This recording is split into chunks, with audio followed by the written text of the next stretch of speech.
It's Okay, 2025. The film opens with In Young, played by Lee Ri, rehearsing a traditional drum dance at a performance abroad with the Seoul International Arts Company. Her face is full of joy until we cut to Korea, where a stunning montage shows her mother's fatal car crash in real time. The lively choreography abruptly becomes silence. This jarring shift of visual and emotional cut is the moment her world changes forever. Fast forward 1 year, In Young appears on stage again, dancing effortlessly. But her eyes hold the weight of grief. She's functioning, but she is far from healed, faced with unpaid rent and no one to turn to. In Young covertly moves into the basement of her dance studio. She hides in darkness, clinging to the familiarity of the space she once loved. Days pass in silence and secrecy, until Seola Jin Seo-yeon, the troupe's fiercely disciplined director, discovers her. Seola is harsh, minimalist, and emotionally closed off. At first, she demands In Young leave, but something in the girl's vulnerability and determination awakens a buried empathy. Reluctantly, Seola offers her shelter, creating a forced cohabitation that slowly transforms into an unexpected bond. In Young's presence threatens the troupe's top dancer, Nari Chung-subin. Jealousy unfolds in whispered lines and cutthroat choreography. Nari's position is challenged.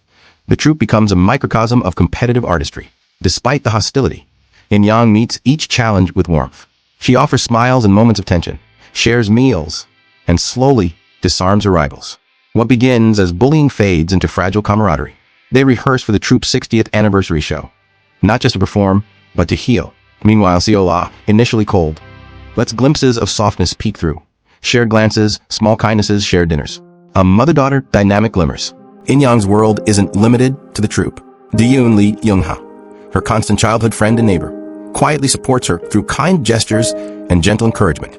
And then there's Dong-wook Sun Suk-koo, the eccentric pharmacist who offers her much more than medicine. With wise, humorous advice and a sincere belief in her, he becomes a healing presence, a stand-in parental figure in her fractured life. The way he balances charm and support adds warmth and light to the story. As the big performance nears, the pressure amplifies. Seola pushes for perfection. Tension tightens like a steel spring. In Young feels torn between fear of failure and longing for acceptance. Then comes the pivotal scene. In Young collapses.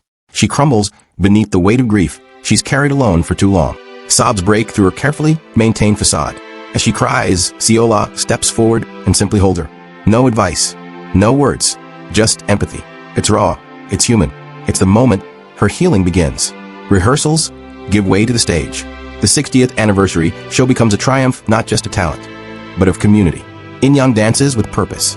Nari stands beside her in solidarity. Seola watches from the wings with pride. The applause at the end doesn't just celebrate the performance. It celebrates healing, forgiveness, and a chosen family. It's Okay premiered at the Busan International Film Festival Panorama on October 6, 2023, then achieved a major accolade at the 74th Berlin International Film Festival on February 18, 2024, where it won the Children's Jury Generation Plus Crystal Bear for Best Feature. Audiences in Berlin gave it a standing ovation at its first screening. It was eventually released in South Korea on February 26, 2025, opening on 588 screens. Its emotional story resonated with viewers. Over 160,000 admissions in its first weeks, and a box office gross showing real audience connection. It's Okay resonates because it treats trauma and healing honestly, but gently. It's about how art can become therapy, how strangers can become family, and how grief, when shared, loses some of its weight. Female relationships take center stage. Seola's rigid world softens through In Young's youthful energy. Art as healing. Dance becomes the language of expression when words fail. Growth through community. Deyoon Dong-wook and the troupe offer holistic support in the darkest moments. View of the Arts described it as a film of female solidarity through bodily performance and haptic identity, where stark life realities are balanced with graceful dance sequences that convey emotional truth. From grief to growth, It's Okay paints a portrait of personal transformation rooted in connection. The narrative arc, from tragedy to tentative shelter, from rivalry to compassion, from breakdown to creative triumph, fills every emotional beat. It's a film that isn't flashy, but its sincerity lingers. It reminds us that even in darkness, we can find light through art, friendship, and the courage to feel. If you're ready to be moved in a quiet, beautiful way, this is your story. What resonated most? Was it In Young's breakdown, Seola's compassion, or the final moment of collective joy on stage? Share your emotional moments in the comments, and use hashtag #It'sOkMovieStory to join the conversation. Love this recap? Hit like, subscribe, and dive into more heartfelt stories with us. Until next time, it's okay to feel, because feeling is how we heal.